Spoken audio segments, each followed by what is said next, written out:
cuando se habla la culpa a nivel ético, a nivel penal, significa el grado de responsabilidad de la persona. O sea, un hecho culposo es un hecho en el cual la persona tuvo una responsabilidad básicamente digamos, en el objeto, o en este caso en la carátula con la cual se la imputa. ¿Eh? Eh, Hay muchas acciones que tienen que ver con simplemente no fue un hecho negligente, sino fue un hecho culposo. Perdón, fue un hecho negligente, fue un hecho... Hay otras palabras que de alguna manera atenúan esta posibilidad de decir, bueno, esto, si bien no fue una acción buena, no se la puede considerar ni un delito ni algo culposo, ¿no? Cuando nosotros advertimos, por ejemplo, en los asesinatos que le ponen, bueno, fue un homicidio simple, fue un homicidio culposo, y lo que estamos diciendo es que básicamente la persona sabía y quería, de algún modo. Si no está presente la dinámica esta del consentimiento, o sea, que la persona tuvo un grado de lucidez, o sea, que su inteligencia le advirtió que estaba haciendo algo malo y su voluntad quiso hacerlo, en sentido hecho, no se puede decir que ese delito o, perdón, esa carátula se pueda imputar a la persona como algo culposo. Y uno dice, bueno, pero siempre la persona se da cuenta de eso. Sí, bueno, a veces no, y a veces los abogados defensores se encargan de mostrar básicamente que la persona no estaba en todos sus cabales. Por eso ustedes ven que gran parte de, digamos, las denuncias, tanto los abogados particularmente los abogados defensores, tratan de presentar que la persona no estaba en todos sus cabales porque había consumido, porque estaba, digamos, en un estado de euforia, o porque estaba en un ataque pasional, o bueno, porque estaba...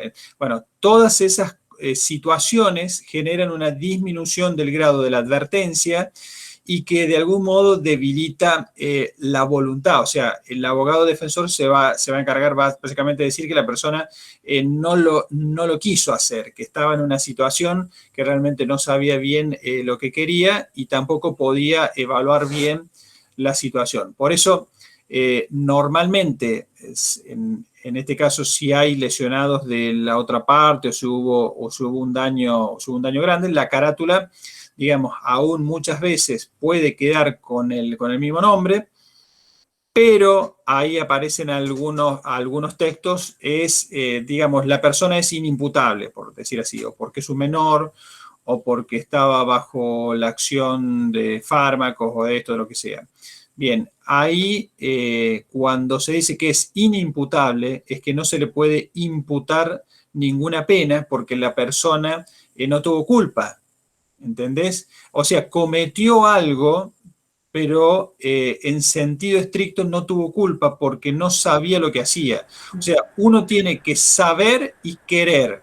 Acá aparecen estas dos cosas propias de la libertad.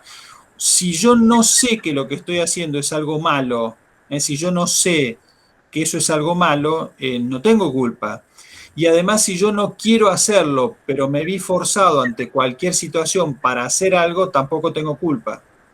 Por ejemplo, a ver, algo más simple que muchas veces sucede a muchos chicos que en las casas hay armas y juegan con ellas y se les escapa un tiro y matan a alguien. Entonces, ustedes van a ver que la carátula, y no estamos hablando de alguien que tiene un problema, sino fue un accidente. Entonces, la carátula, como va a determinar el juez, es que fue un hecho accidental, porque no hubo ni culpa ni dolo, se dice. O sea, dolo es porque tuvo alguien que tiene toda la intención de realizar eso, y no hubo culpa porque no fue su responsabilidad, si no lo hizo, fue un accidente. Entonces ahí puede estar más claro. Claro. Exacto. Sí, hay muchísimos ejemplos, digamos, que nosotros lo vemos todos los días, básicamente, pero acá me parece, Fernando, que está bien hacer esta diferenciación entre lo que es la culpa en un sentido básicamente ético o legal o penal y la culpa en un sentido psicológico. Una persona que no tiene culpa es un enfermo mental. ¿Por qué? Porque la culpa de algún modo nos va advirtiendo, nos va señalando que es, o sea, cuál es el grado de, digamos, de ajuste que tienen nuestras acciones a nuestros valores y a, básicamente a ante la interiorización de la ley. ¿Mm? Está bien que muchas veces en una persona que ha sido, digamos, que ha tenido una educación muy rigorista, por decir así, digamos, esta culpa se ve exacerbada hasta niveles enfermizos, entonces la persona siente culpa por cualquier cosa, eso es muy malo. O sea, eso es muy malo porque paraliza su libertad. Ahora, acá estamos hablando de extremos. Está bien también que en determinadas culturas la culpa se ve exacerbada por una educación culposa, una educación que nos hace, digamos, tener culpa por todo y para todo, y básicamente en lo sexual y en otras cosas. Entonces, en ese caso, la culpa, una disminución o en todo caso una, digamos, una clarificación o ajuste de nuestra mentalidad culposa es algo muy bueno, porque esa culpa no es una culpa sana, esa es una culpa que ha sido interiorizada básicamente por una educación mala, por una educación muy rigorista que tiende a haber culpa y pecado por todos lados. Eso hay que desterrarlo, eso hay que sacarlo, pero no es que quiere decir esto que toda culpa es algo malo. La culpa de algún modo nos va advirtiendo por dónde debemos ir en base a lo que es considerado bueno. Bien. Bueno, no sé si quieren continuamos.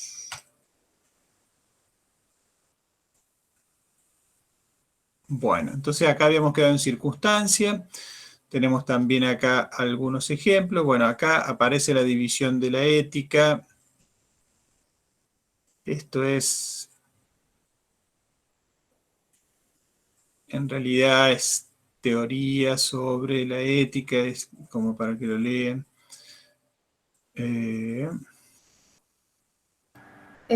También para que ustedes sepan, porque estamos hablando de ética y nos fuimos a ejemplos del derecho, pero la ética, o sea, tiene que estar presente y también en las instituciones. Nosotros en la universidad hay un comité de ética, ¿sí? Entonces cualquier problema que surja también puede resolverlo ese comité, ¿sí? O sea, ¿cuál problema puede surgir? Alguien que esté investigando algo y que se considere que no es ético, ¿sí? Entonces, si hay alguna denuncia, ese comité reverá esa investigación para decirle si puede continuar o no, por ejemplo. ¿Qué puede pasar en una investigación? Por ejemplo, si nosotros hacemos una investigación con niños, tenemos que tener la autorización de los padres, ¿sí? Si alguien hace una denuncia, bueno, el comité va a decir que se tiene que tener la debida autorización. Si no se tiene la autorización, no podemos continuar con esa investigación. Bien. Claro. Sí, a ver, un juez, un abogado, en realidad lo que están trabajando también son con las leyes éticas. O sea, no es que digamos, nuestro sistema de justicia es un sistema que aborda básicamente un sistema ético, que es el deontológico. Lo que está en la justicia y lo que nosotros advertimos también, por ejemplo, yo he tenido muchísimas oportunidades cuando fui directivo y aún, digamos, cuando me he desempeñado en el caso de la escuela primaria durante más de 10 años o cuando di clase en el normal y demás, muchísimas situaciones en que uno ha tenido que, ante determinadas acciones o determinados conflictos que surgían en el marco de las clases, y bueno, venían ya sea los directivos en mi condición de profesor o cuando estaba como directivo, los conflictos que básicamente surgían. Bueno, uno tenía que analizar y esto básicamente a mí siempre me resultó muy claro para encuadrar y para entender la situación. Yo muchas veces, eh, a ver, algún ejemplo, bueno, en el colegio en que estaba como vicedirector, Tenía patios, estamos hablando de escuela primaria. Tenía patios en que los chicos salían y jugaban, por supuesto, salían de la clase y jugaban en el patio. Y el patio, con tan mala idea que le habían puesto cerámicos. O sea, tenía un patio interno todo de cerámicos. Y bueno, y los chicos jugaban y ¿qué hacían? Jugaban a cualquier cosa. Ustedes imagínense, agarraban, hacían un bollito de papel y trataban de jugar al fútbol, a lo que sea. Y me acuerdo de una vez que estaban jugando, y bueno, y uno se ve que fue a tapar la pelotita y lo empujó al otro para sacársela, y lo empujó y el otro se cayó, y claro, con los pisos de cerámico se cayó y se le había aflojado, salido un diente, no sé qué. Y bueno, había tenido un lío, se me vinieron los padres así, me saltaron a la yugular directamente. Y ¿qué fue? A mí me parece que es importante entender esto, saber primero, ¿qué fue lo que pasó? ¿Mm? ¿Qué fue lo que pasó? Listo. Un chico empujó al otro, el otro se cayó, bárbaro, se le aflojó, se le había salido un diente. ¿Cuál fue la intencionalidad? La intencionalidad, uno no va a poder, digamos, probar ni se le cruza por la cabeza que el alumno que lo empujó para que el otro se partiera la cabeza contra el suelo, ¿no? Esa es la intencionalidad. Por supuesto que aparece totalmente desdibujada una culpa en la persona que lo hizo. Y en tercer lugar, el contexto, un contexto inmediato y un contexto inmediato. El contexto inmediato es que los chicos estaban jugando. Y se le podría haber salido los dientes cuando estaban jugando en la calle, cuando estaban jugando en la canchita, cuando estaban jugando en cualquier lado. Forma parte de la situación del juego. Pero además también había situaciones extraordinarias inmediatas, que era que a quién se le va a ocurrir hacer una cancha de cerámico, perdón, un patio de cerámico en el medio de una escuela de educación primaria. Bueno, todo esto formó parte, por supuesto, bueno, en la escuela esta venían los padres y querían que los echaran porque eran así, no sé, una situación bastante rara. Y así que bueno, fue todo hacer entender durante muchos encuentros que básicamente que si bien lamentábamos mucho el hecho que se iba a trabajar, que se iba a tener en cuenta para que esto no volviera a suceder, que las maestras que estaban cuidando tenían que tener mucho más control para que se cuidaran y demás, dadas las condiciones que tal, pero efectivamente que no íbamos a sancionar al chico que hizo eso, ni menos aún lo íbamos a echar. ¿Por qué? Por esto que les decía, por el objeto, por la intencionalidad y por el contexto en que se había dado, no ameritaban que realmente el hecho fuera un hecho grave.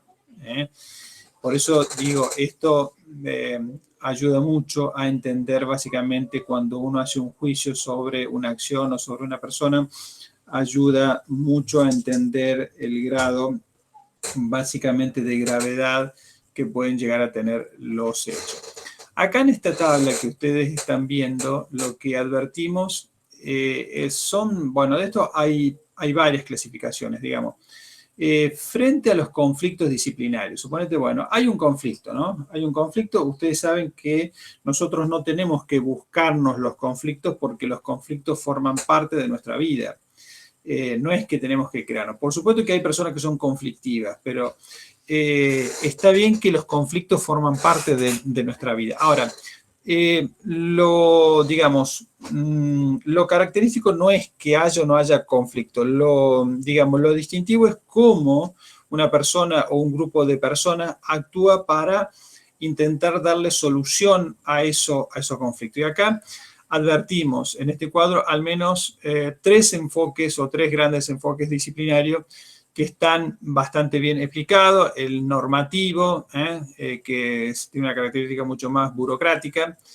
El rigorista punitivo, la mano dura, ¿no? Vigilar, castigar, excluir, como parte de un modo de resolución del conflicto. Básicamente es muy presente en nuestro medio. Y después también otro que también está muy, muy, muy presente, que es el psicologista, el de la comprensión, como si fuera una guardería, que también de algún modo convierte a todos los demás en víctimas, pobrecito, pobrecito, y se identifica al alumno, al estudiante, al deportista como si fuera un paciente, ¿no? Bueno, por supuesto, acá no está señalando que haya alguno mejor que otro o esté intentando poner cuál de estos dos es el que debe ser, sino que está intentando marcar tres grandes rutas, digamos, en la resolución de los conflictos y hay que ver uno en dónde se encuadraría en base a este cuadro. Bueno, acá aparece también este subtítulo Convivencia y Valores. Este texto es muy sencillo. Acá aparece también digamos, un gran cambio que hubo en el ámbito de la pedagogía, una pedagogía centrada básicamente en la disciplina como modo de resolver los conflictos, a un paso básicamente de otras tendencias a no invisibilizar los problemas ni castigarlos, sino esperar que emerjan los problemas para intentar hacer una resolución positiva de los conflictos. Acá, o sea, acá aparece básicamente esta tendencia. Muchas instituciones y básicamente también en nuestro medio, ustedes saben que la educación física siempre ha estado marcada por ambientes bastante fachos y de hecho durante mucho tiempo una de las grandes críticas que nos han hecho es que estábamos siempre, que particularmente en Argentina la educación física ha estado vinculada sobre todo a ciertas formas no tan democráticas de resolución de problemas. Y esa es o sea, yo no creo que eso deba ser así, no creo que se deba ajustar a eso.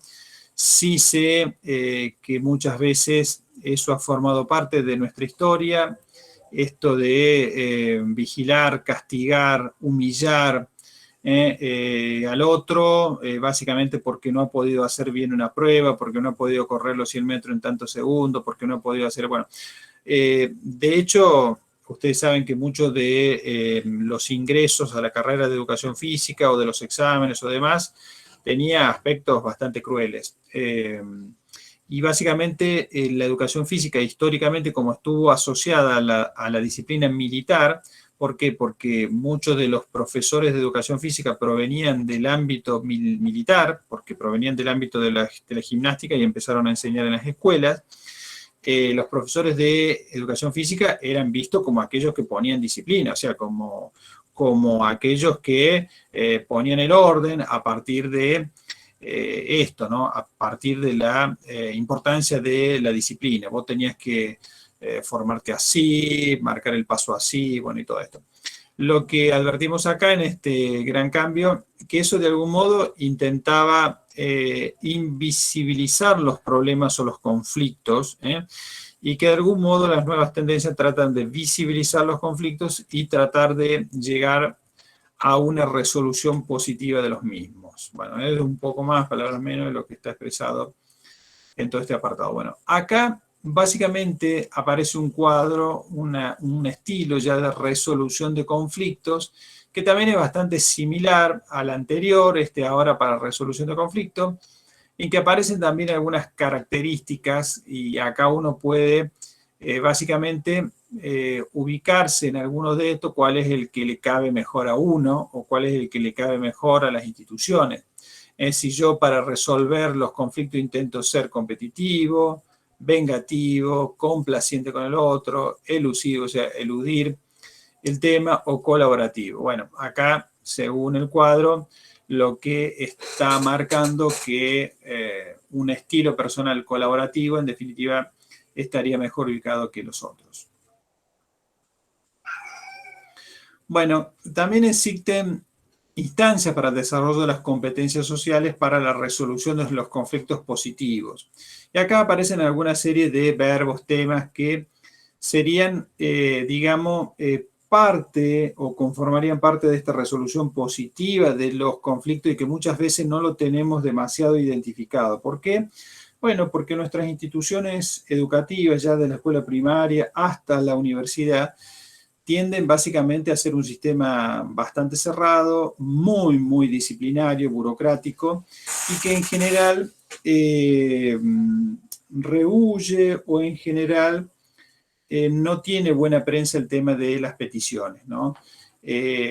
Para nosotros, en los ámbitos en donde nos movemos, las peticiones nos resultan a veces incómodas, y por eso que de hecho que no estamos tan acostumbrados a realizar notas y demás, peticionando algo, ¿no? Entonces, acá lo que se presenta es que la forma de peticionar es básicamente justa, necesario, y es también un intento para no ubicarnos fácilmente en el rol de víctimas, sino para peticionar en un sentido responsable al otro. Yo esto cuando lo comento, a mí se me viene siempre esta idea de nuestro rol ante las empresas de servicios públicos, por ejemplo, ante alguna de las empresas proveedoras de internet, de telefonía, además, que siempre son las que mayor cantidad de reclamos tienen, porque son las que menos cumplen, y las que hacen todo para evitar que uno reclame. Con lo cual uno tiene que muchas veces pararse en el teléfono, esperar horas o hacer un trámite de bar porque, bueno, está todo hecho para que vos no puedas peticionar o para que vos no puedas reclamar. Porque, bueno, primero porque el servicio normalmente es malo, y además también es como que se cerraran todos los caminos para que básicamente quedaran establecidos esos reclamos. Yo un día, bueno, un día no, varias veces pude pasar las primeras instancias de reclamos y llegar hasta instancias de gerencia, y bueno, y cuando uno llega ahí, lo más sorprendente es que te responden generalmente que no había reclamos anteriormente. Dice usted, uno de los primeros que hace el reclamo. Pero ¿cómo le digo? Si todos marcan acá en el barrio, por ejemplo, bueno, digo una de las empresas que el sistema se cortaba constantemente. Y lo que una vez en uno de los reclamos dice, pero es raro, dice, porque no tenemos registrado ningún reclamo en su barrio. Y bueno, y vos hablabas con todos los vecinos y a ninguno le funcionaba. Pero claro, no quedaba el reclamo establecido, o bien ellos lo borraban, no voy a saber qué pasaba. O sea, esto es el tema de la petición. Bueno, razonamiento, compartir, disculparse, reparar el daño, apelar a otros, ceder, convencer, bueno, son todos verbos que forman parte de este modo de solución de conflicto, básicamente, o resolución de conflicto de un modo positivo.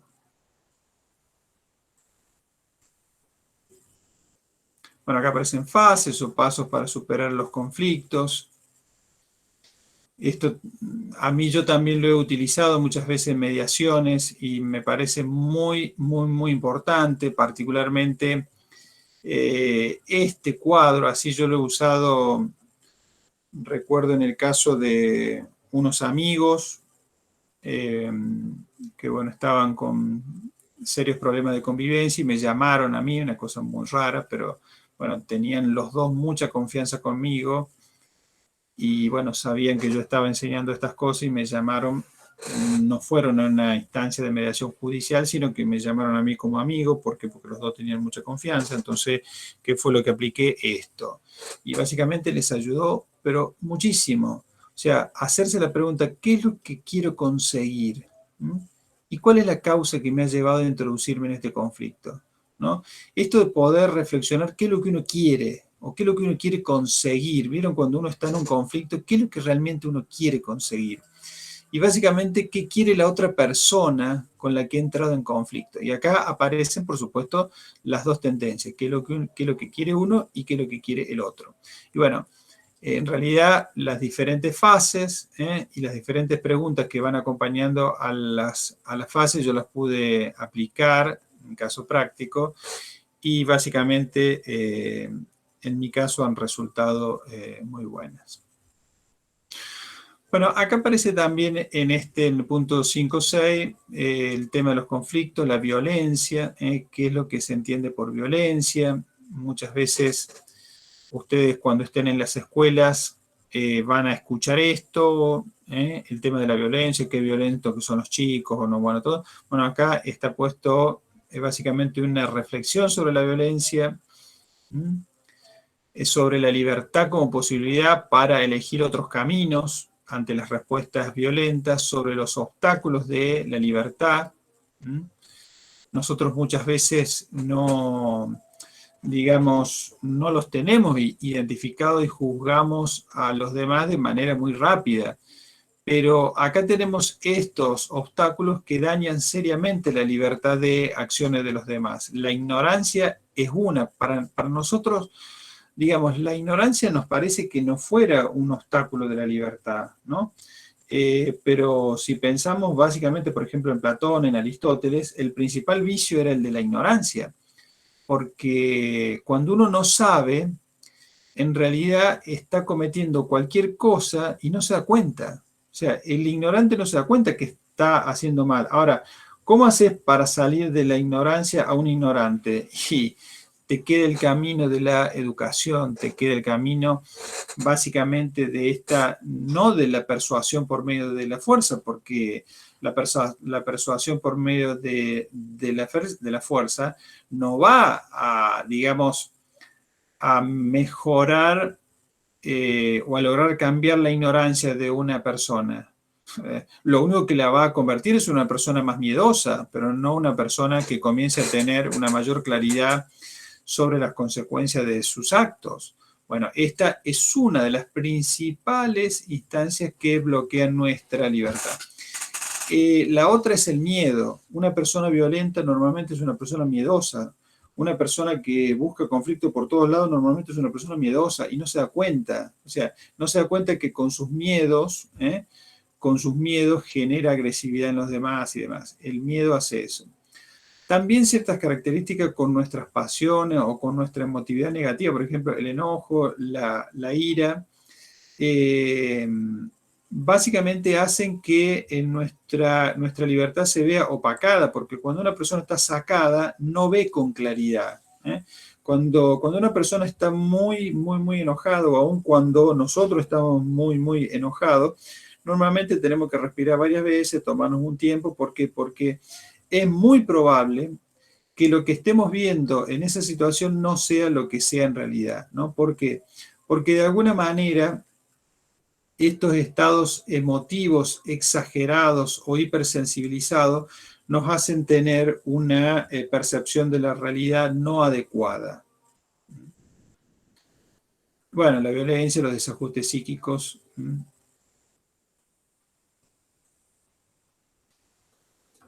Bien, y acá termino. Bueno, como verán, es muy, digamos, no ofrece mayor dificultad, salvo esto que les expliqué, el del objeto, fin y eso, el resto no ofrece mayor dificultad. Y pasamos al capítulo 4, que es este, el interrogante antropológico, problemas del saber y poder en las políticas corporales y deportivas. El cuerpo entre el saber y el poder.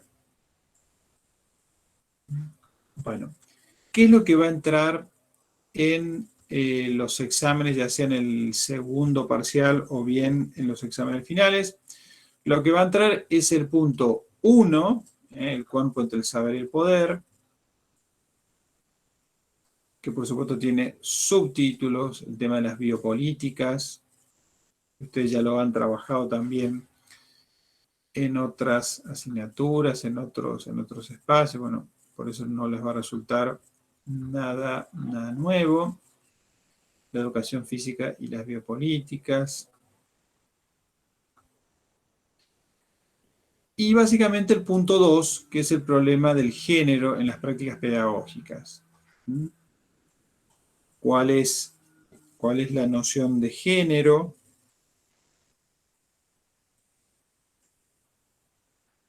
La historia, algo de historia de las cuestiones de género.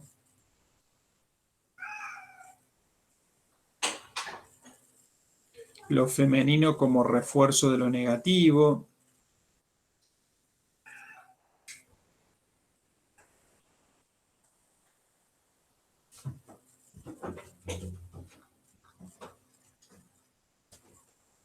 Esto que tiene que ver también con la imposición de una determinada representación de cuerpo, esta idea de un cuerpo perfecto.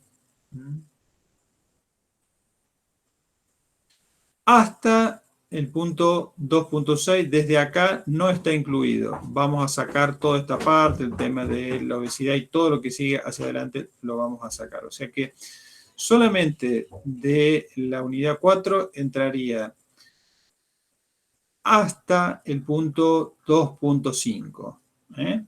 Todo lo que tiene que ver con la cuestión de género y todo lo que tiene que ver con la cuestión de biopolíticas y demás. El poder y demás. Ustedes saben que, bien, si uno pudiera hacer una pregunta así, identificar rápidamente qué es lo que entendemos por poder.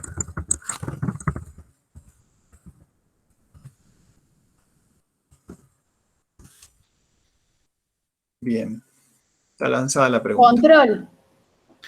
Control, bueno. Manipulación. Control, manipulación, ¿sí? ¿Qué más? Autoridad. Autoridad.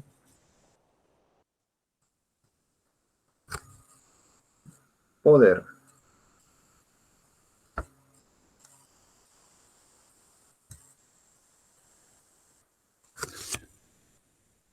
¿Qué más se les viene a la cabeza? Hasta ahora tenemos esto: control, manipulación, autoridad. Imposición.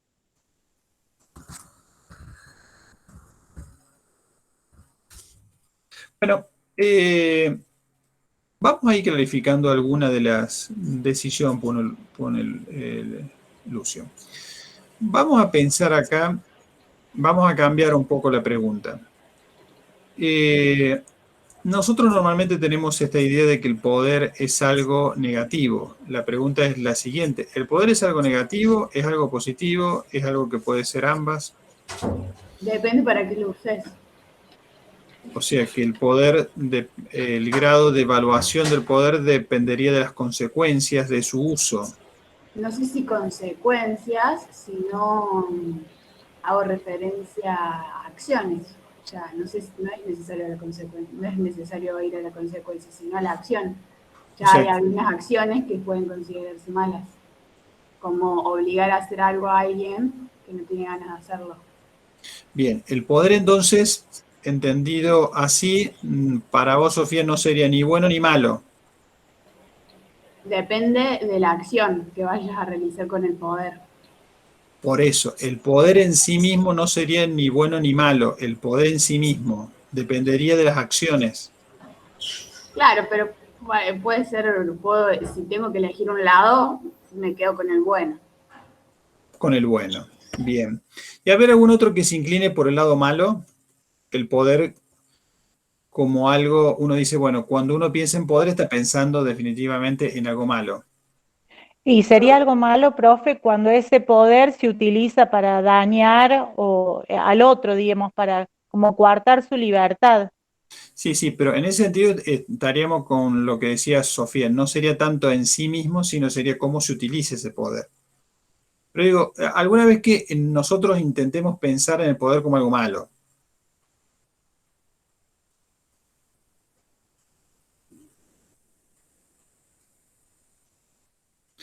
Sé que lo utilizamos constantemente, por eso lo quería señalar a esto, es decir, no, nosotros normalmente hablamos sobre el poder, ¿no? Cuando decimos, bueno, el poder hace tal cosa, que en realidad nos estamos refiriendo a ciertas estructuras de gobierno que pueden ser estructuras corporativas, por ejemplo, de grandes empresas, estructuras de gobierno gubernamental, que le ponemos como el rótulo del poder, para decir, bueno, en una sociedad, por ejemplo, acá en Río Cuarto, bueno, para decir, ¿a dónde está el poder? Y bueno, uno piensa acá, acá, acá, bueno, ese poder lo ponemos entre comillas y con mayúscula. Entonces, nosotros creemos que el poder está ubicado en alguna determinada estructura física o en alguna persona puntual, ¿no?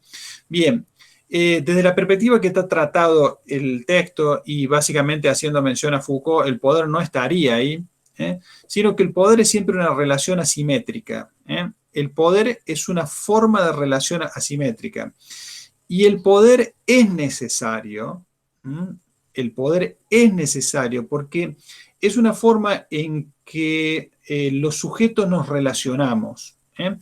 Ahora bien, esta forma de relación que tenemos los sujetos, que se llama el poder, o sea, poder relacionarnos, poder establecer un contacto con el otro, esta forma en muchas sociedades, en muchas estructuras sociales, adquiere el poder tanta asimetría entre el amo y el esclavo, como diría Hegel, o entre el que manda y el que necesariamente se encuentra solamente con la posibilidad de obedecer, encuentra tanta asimetría que de alguna manera el poder se transforma en dominio, ¿no? O en autoritarismo. En este caso, el poder dejaría de ser poder y se transformaría en mero dominio.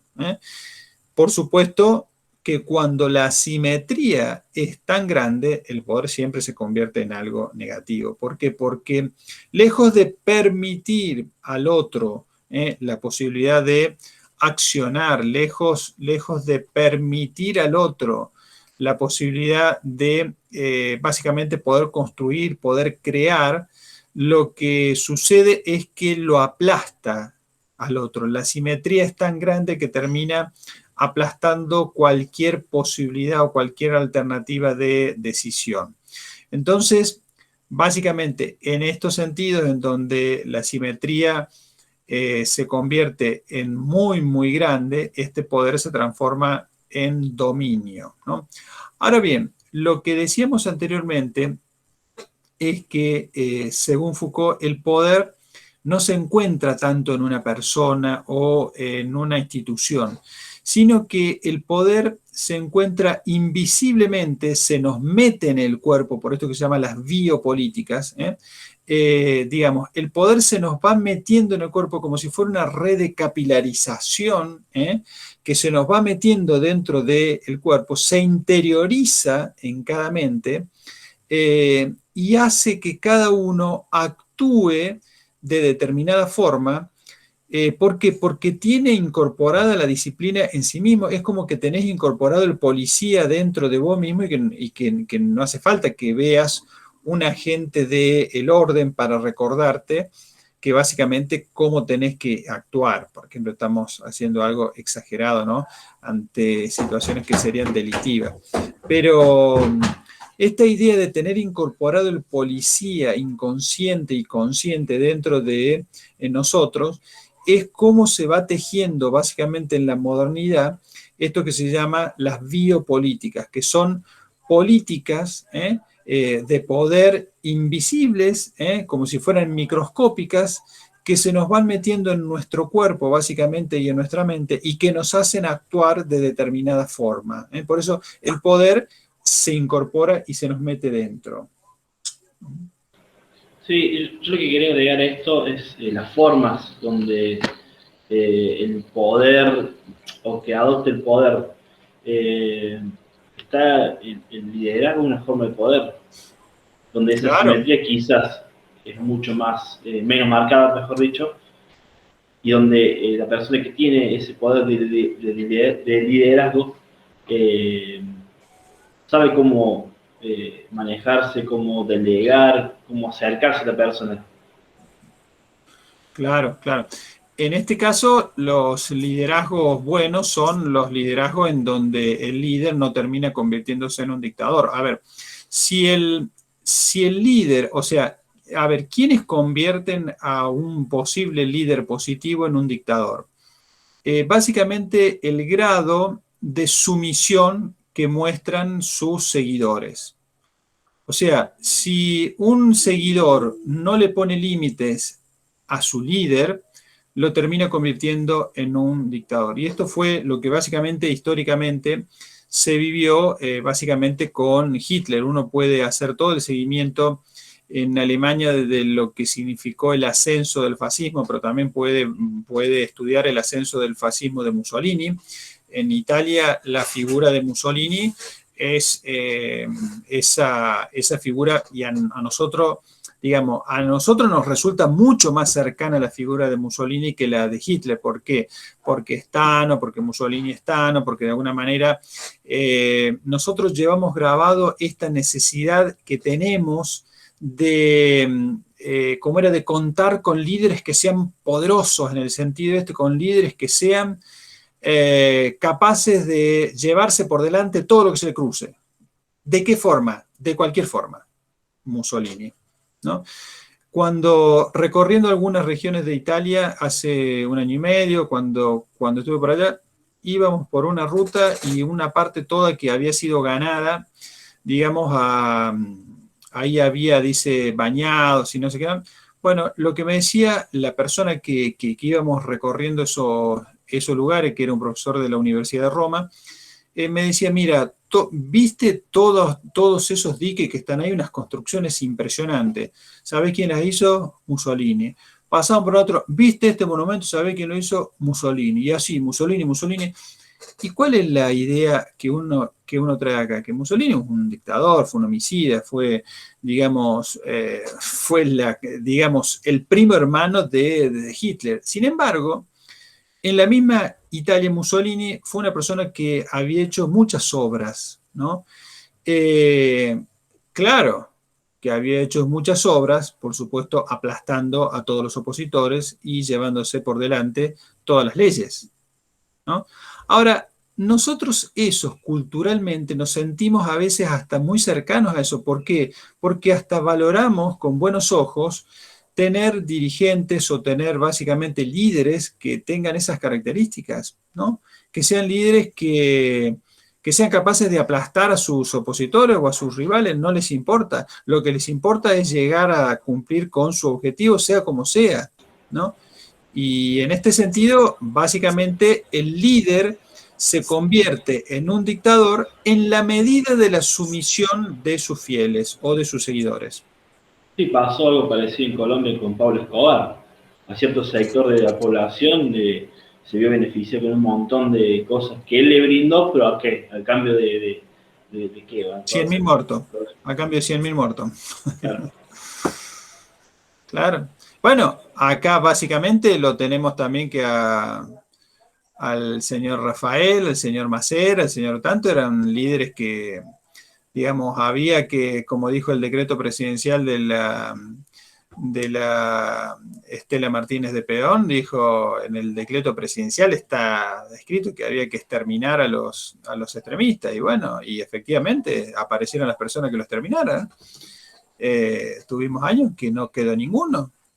Bueno, ¿por qué? Porque había que sacarse ese problema. Y siempre encontrar gente, cuando vos tenés gente sumisa, gente que básicamente no es capaz de advertir eso, no es capaz de jugarse por sus ideas, en un plano, por supuesto, en un plano democrático, ¿no?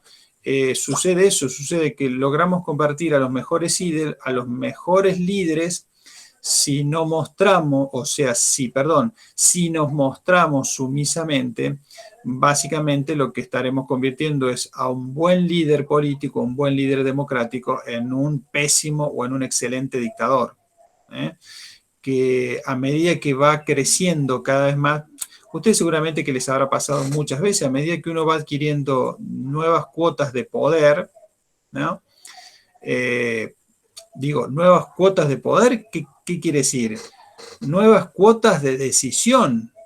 El poder en este caso está identificado con decisión. ¿Qué grado de decisión tiene uno sobre las personas?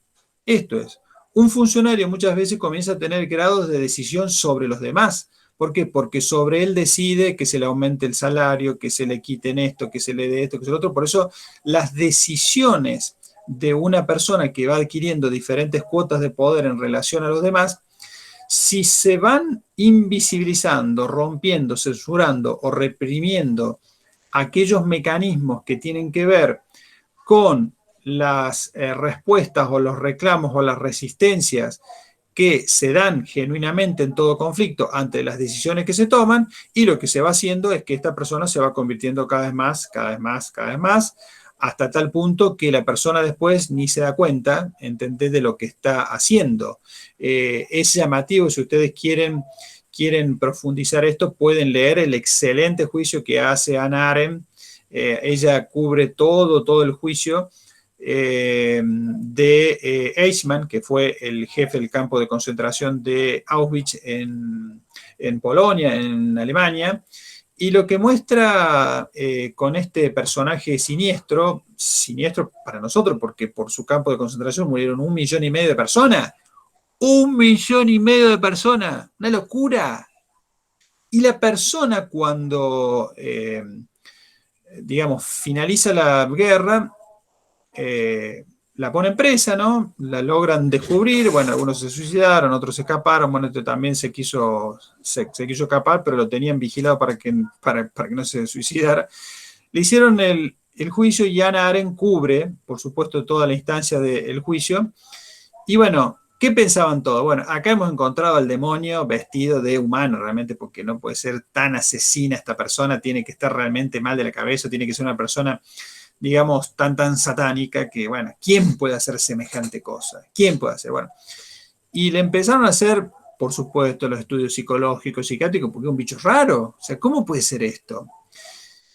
Y cuando lo comienzan a analizar, a investigar, todos se dan cuenta que la persona estaba re sana, más sana, o sea, hablando mentalmente, estaba más equilibrada, con un principio de realidad más ajustado que hasta aún algunos de los psiquiatras que lo analizaban. Entonces lo que sucedió es cómo podía ser una persona, un funcionario que había ordenado la ejecución de 1,5 millones de personas en un campo de concentración en condiciones denigrantes. ¿Cómo podía ser que hiciera esto? Y ahí Hannah Arendt, básicamente en este texto, trabaja la noción de la banalidad del mal. Y es más o menos lo que estoy diciendo. Él se conformó como si fuera un verdadero funcionario que obedecía órdenes. Es más, él dice, yo simplemente me limité a cumplir órdenes. Fui un funcionario perfecto, ¿no? Nunca se cuestionó esas órdenes. Yo simplemente las cumplía.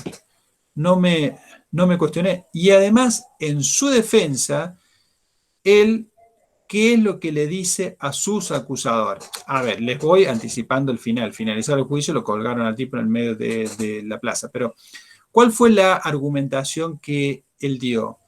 La argumentación que él dio es que al líder, que a él le daba las órdenes, lo había votado más del 90% de los alemanes.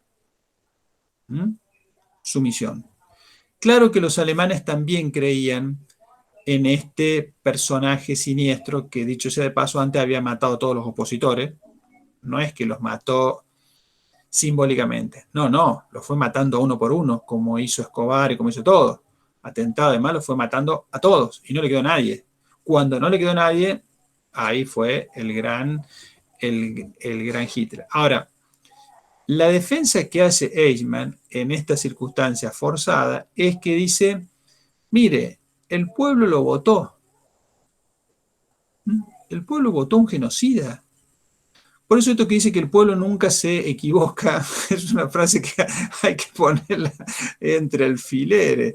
El pueblo se equivoca y se equivoca muchísimas veces, ¿no? Y no es el pueblo, también está, no es el pueblo. Muchas veces ciertas situaciones que se dan hacen que aparezcan ciertos líderes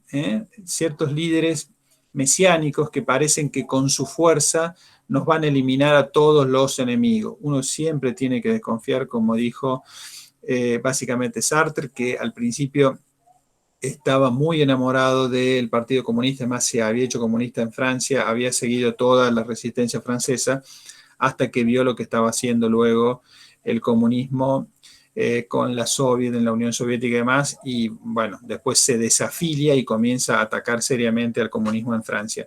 Entonces, vemos que aún muchos líderes comienzan siendo positivos, pero cuando, por decir así entre nosotros, se les sube el humo a la cabeza, este poder comienza a ser tan asimétrico, comienza a olvidarse de sus seguidores y no comienza a advertir que esta diferencia es tan grande, no democratiza la toma de decisiones y bueno, se convierte en un líder tirano, ¿no? Se convierte en un líder autoritario. En este sentido, no sé si Fernando, si respondimos entonces más o menos a la intervención que habías hecho. Elena, acá, en política hablamos de abuso de poder. Claro, sí, bueno, cuando decimos abuso de poder, ¿qué estamos diciendo cuando decimos abuso de poder? Lo que en principio estamos diciendo es que no damos pie a todos esos mecanismos que están establecidos y que permiten los reclamos. O sea, cuando A ver, cuando un funcionario hace abuso de poder es que ha eliminado todas las posibilidades y todos los caminos para que la persona pueda reclamar legítimamente ante una decisión. Entonces, la persona dice, bueno, esto es así porque así, digamos, clausura una situación, algo bueno. Entonces, ¿qué le puede venir? Bueno, le puede venir precisamente una imputación por abuso de poder. ¿Por qué? Porque no siguió lo que prescribe la ley ante determinado caso. O sea, se convierte, la persona cree que es dueña de determinada área, por ejemplo, si es un funcionario nacional o provincial, o sea, la persona como se siente dueña, que esta es una de las características de los autoritarios, de los dictadores, se sienten dueños. Muchas veces por estar en un lugar o por estar muchos años en un lugar, se sienten dueños. Y ese es uno de los problemas de la democracia. Cuando en la democracia no hay alternancia, cuando no hay alteridad y cuando no hay alternativas, que son las 3A de la democracia, alternancia, alteridad y alternativa, cuando el poder no se renueva, no se oxigena, lo que sucede es que las personas que van quedando se van sintiendo dueñas. Entonces, al sentirse dueñas, esta asimetría se hace cada vez más grande. Las personas que están abajo se sienten cada vez más sumisas, se sienten como que si le deberían rendir culto a este. ¿Por qué? Porque obtuvieron la heladera, porque obtuvieron el par de zapatillas, porque yo con este me construí la casa, porque entonces le comienzan a rendir súbito o no, y todo. Entonces, digamos, esto se hace cada vez más grande y bueno, básicamente con las características que tenemos del autoritarismo. Si uno mira el mapa de la Argentina, nos vamos a dar cuenta que son muchas las provincias que tienen gobiernos que no se cambian desde hace muchísimos años. Y esto básicamente no es bueno para la democracia. Sí, yo quería aportar algo más. Como veníamos hablando, dijimos que el poder no era una cosa y que no es algo que se posea, sino que todos ejercemos poder. Inclusive pensando en esta situación, ¿no? Ahora del aula, pensamos que, por supuesto, por ejemplo, los profes son los que tienen el poder porque son los profes y los estudiantes somos los que no tenemos el poder porque justamente somos estudiantes y tenemos que hacer lo que dice el profe. Pero, por ejemplo, si nosotros decidimos no hablar, también estamos ejerciendo poder. Eso sería una forma de ejercerlo también. Y muchas veces lo vemos también en el aula, en el patio. Nosotros que somos profes lo podemos ver en todos lados. Y otro aspecto que tiene el poder también es que produce discursos, como veníamos diciendo también, ¿no? No sé si se acuerdan cuando vimos en Episte lo de verdad. Justamente el poder es el que se encarga de producir estas verdades y el discurso. Y cuando el profe hablaba también recién, que decía de qué maneras nos vemos limitados en nuestra libertad, y cuando nombró, por ejemplo, la ignorancia, justamente seguir estos discursos que produce el poder y no saber identificarlos es disminuir nuestra libertad, como venía diciendo. Y tenía otra idea, pero se me fue. Tenía otra idea, la venía pensando. Y no, viste, tantas cosas. Quería decirlo, sí. Bueno, pero digo, a lo que voy es que pasa. Es que todos ejercemos poder. Inclusive muchas veces pensamos, ¿qué va a ejercer poder? ¿Qué va a ejercer poder ese hombre que tiene 70 años que ni siquiera terminó el primario, por ejemplo? Si esa persona decide no ir a votar, está ejerciendo poder también. O sea que no se trata del lugar que ocupamos, sino que todos ejercemos poder. Sí, poder también un poco es libertad, como decías vos. Que decidiste en una clase, si decidiste votar a tal persona, un poco eso. Sí, acá, digamos, en la intervención en el chat que hace Elena, poder personal, capacidad de reinventarse a sí mismo, de ser independiente, de crecer, me parece un poco que resume esto que señalaba Saray, esta capacidad de ser independiente. A lo mejor podríamos poner una palabra también similar, un sinónimo que si bien no es sinónimo, encuadraría perfectamente, que sería ser autónomo, ¿no? En vez de ser heterónomo, que es una de las características de la eticidad de un niño, ser heterónomo, depender de que tu papá te diga si está bien o si está mal. Ser autónomo es poder dictarse sus propias leyes. Ahora, este poder dictar tus propias leyes no es que está, digamos, totalmente desentonado con los que son los marcos jurídicos, sino es hacerse cargo de lo que uno hace.